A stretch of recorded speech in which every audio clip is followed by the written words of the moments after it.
let's talk about generating clients for your virtual assistant business.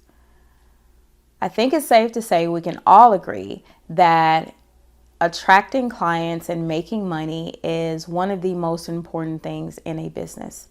What I'm going to share with you is a method that works the best for me. It's little to no cost. The only thing that's required is a little bit of elbow grease, and it's often forgotten. I don't think people talk about it enough. I don't think it's pushed enough. And this thing is leveraging your network. What does that mean? It means that everyone you know should know who you are and what you do.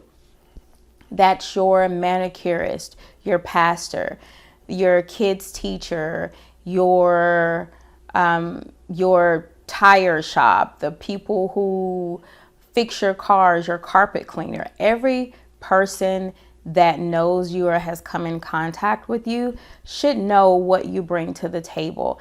And I feel like leveraging your immediate network is a lot easier to actually sell because they already know who you are. Hopefully they like you and they respect you as a person. So it's also less likely that they're going to try to haggle you and pay you pennies for the work that you do. So always look into tapping into that local network.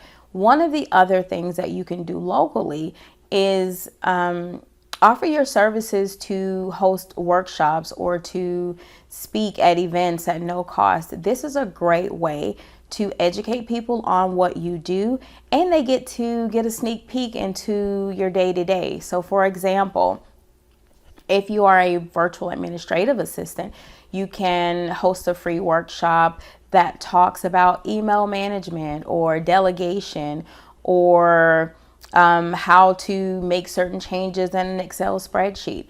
These workshops can be done virtually, but I recommend reaching out to your local library or some other nonprofit to see if you can actually have an on-site event at their location. And it does two things. It gives you a free place to host your workshop, and then you also get to leverage their resources, because if you're doing it for the nonprofit or the library, they're also going to promote this free workshop to the people that they have access to. So that definitely works in your favor. Also reach out and do things like contacting your pastor to see if you can, teach a small workshop to the church members.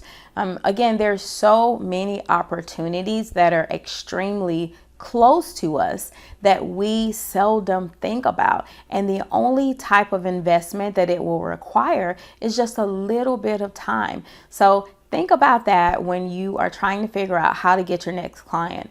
I would love for you to let me know in the comments what works best for you in generating new clients for your virtual assistant business or any business that you might have. I'm really interested, so definitely let me know, and I will see you in the next video.